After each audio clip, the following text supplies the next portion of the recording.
Welcome back to Home Gym Hacks and Reviews. Today I'll be reviewing the new Powertec Leg Press Attachment LPA24. Since starting this channel, this is the most requested piece of equipment I've been asked to review. Stay tuned for my honest take.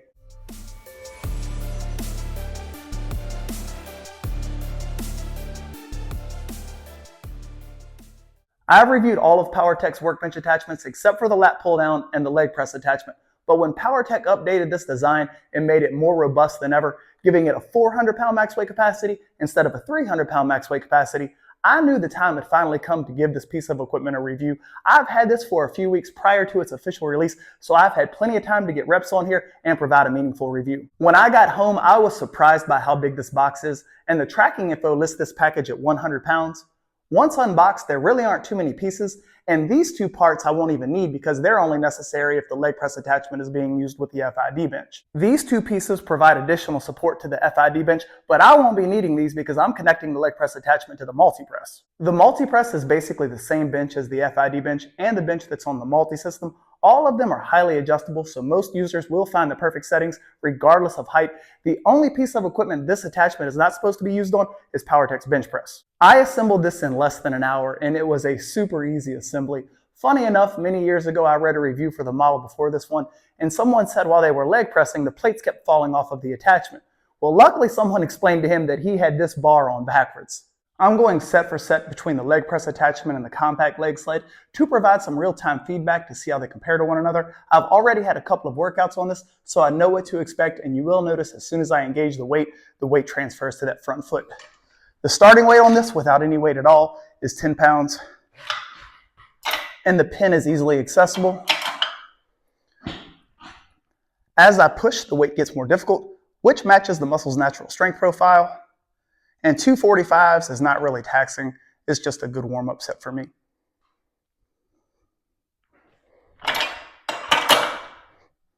And now over to the compact leg sled, one of my favorite leg machines of all time, largely because it's so lower back friendly.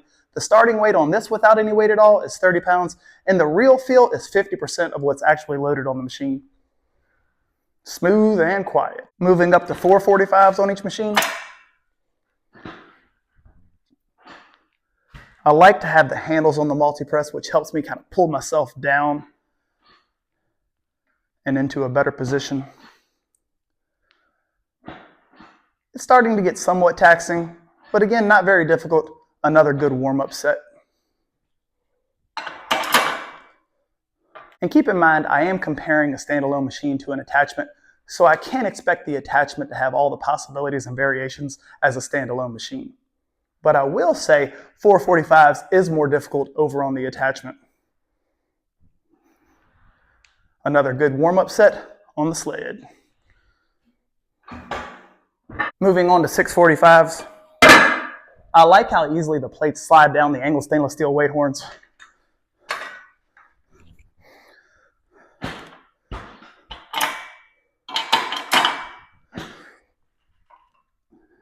So this is starting to get more difficult.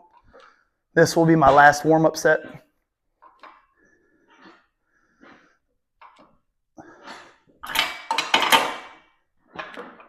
But no joint pain, no ankle pain, no knee pain, and no lower back pain, which is a big win for me. 645s on the sled. The weight does feel more difficult over on the leg press attachment. I feel like I have a couple more warm-up sets before I reach my work set on the sled. Here's 360 pounds, 40 pounds away from the attachment's max weight capacity. I moved the camera back there so you all can't see the horrible faces that I'll make during this set. This is very difficult, and this is probably as heavy as I'll go today.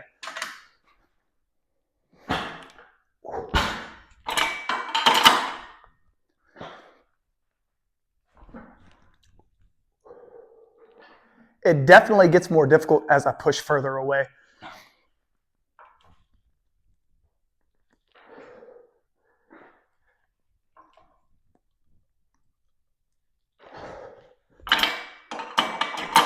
A good burn in the quads, but also a good burn in the glutes.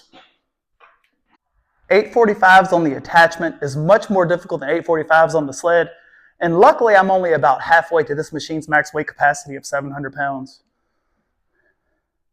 But I would consider this a warm-up weight right here.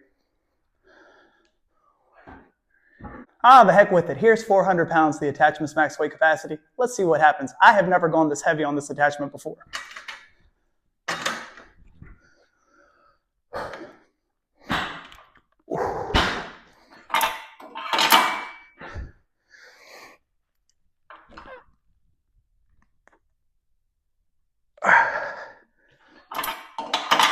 That's good for me. So 400 pounds is tough. Now keep in mind, when I had the Rhino, I was loading up 845s and I think doing 10 or 12 reps on that. And now for 1045s on the sled, here's the thing about making these YouTube videos. I'm supposed to be sticking to a workout program, but I'm having too much fun testing these machines out.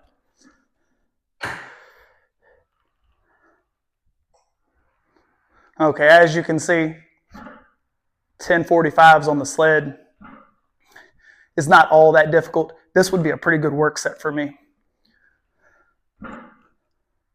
Here's 1245s, 540 pounds. I'm still 160 pounds away from the machine's max weight capacity.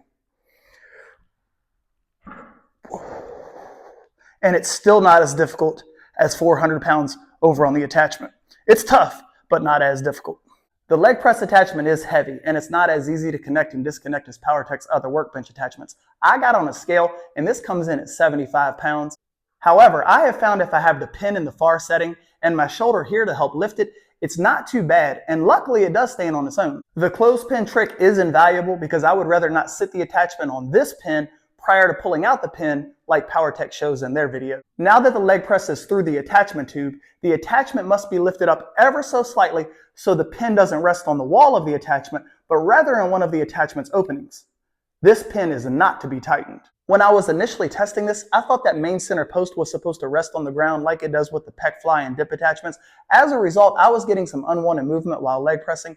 I contacted Powertec and shared my findings with them, and they set me straight and told me that center post is supposed to be off of the ground ever so slightly. They also told me that this attachment has tens of thousands of reps at 400 pounds, its max weight capacity, so that should give you some peace of mind. Once connected, the attachment adds less than 2 feet to the front of the multi-press, and it's just over 3 feet wide and only 4 feet tall. The attachment has been redesigned here and here, and this is a stronger design than the horseshoe design of its predecessor. This section of the attachment is more robust with more welds when compared to the previous design, and this pin looks cool, but it's also more heavy duty than the previous pin. After Powertec posted new videos for this attachment, I saw someone comment that the foot pedal should allow for wider foot positions, but that would require a completely different design to support those forces. I am happy with the foot pedal placement. They are diamond plate for traction, they swivel for a fluid movement, and they are 5 inches by 10 inches. Here's what my size 11 shoe looks like on the pedals. There are 3 lockout points for users of different heights, but this can also be used to shorten the range of motion if someone is rehabbing an injury such as my wife. While it's probably not recommended, this pin can be left out while leg pressing to allow for a slightly greater range of motion. However, if the user fails, this tube will hit that yellow adjustment knob and potentially crack it. Luckily, I came up with a hack that provides a slightly greater range of motion than this closest setting. If you saw my review for the Powertec Roller Smith, you know I swapped out the 1-inch stoppers that were part of the guide rod assembly. That left me with these 2, which I've secured to the frame of the attachment with a bungee. So far it works great, and the extra inch of depth makes a pretty big difference. If you're on the taller side or have the back pad a notch higher than mine, you probably won't need to do this, but these settings feel best for my quads and lower back, and if you get this attachment, you'll have to experiment with the settings to find what works best for you. For anyone who is wondering, I have the seat as high as it can go, the bench slid forward as far as it can go, and the back pad tube showing 5 holes. I also took the handles off of the FID bench and put them on the multi-press. If you happen to be extremely strong and 400 pounds is too easy for you, which for most people it won't be, there is always the option to do one leg at a time. This is a very effective exercise and it adds additional versatility to the leg press attachment. There is also the option to do one leg glute kickbacks, further increasing how much this piece of equipment has to offer. And I've even found calf raises work well with my feet on the horizontal load-bearing tube.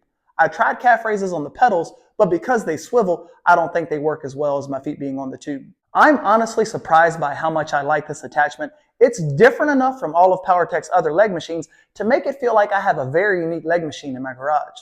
Powertec's standalone leg press and compact leg sled are more of an angled press, while this feels much more like a horizontal press, similar to some of the commercial machines I use like the Life Fitness leg press and the Hammer Strength horizontal leg press.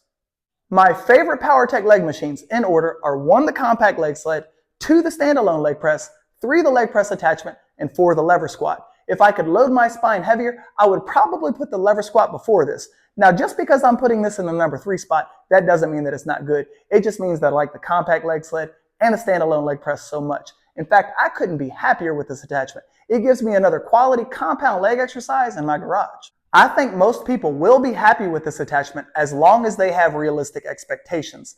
This is an attachment with a 400-pound max weight capacity that sells for $450. I can't expect this attachment to feel like a multi-$1,000 machine, but I've used a lot of equipment over the years, and a lot of equipment has come and gone from this garage, and this attachment will be staying. If you want to save money and or can't dedicate the space to a standalone leg machine, Powertec has created a more accessible leg press for home gym owners. If I had to connect and disconnect this attachment every time I wanted to use it, I'm not sure I would have as favorable of a review as I do now, but because it takes up very little space and because I can leave it connected to the multi-press, I couldn't be happier.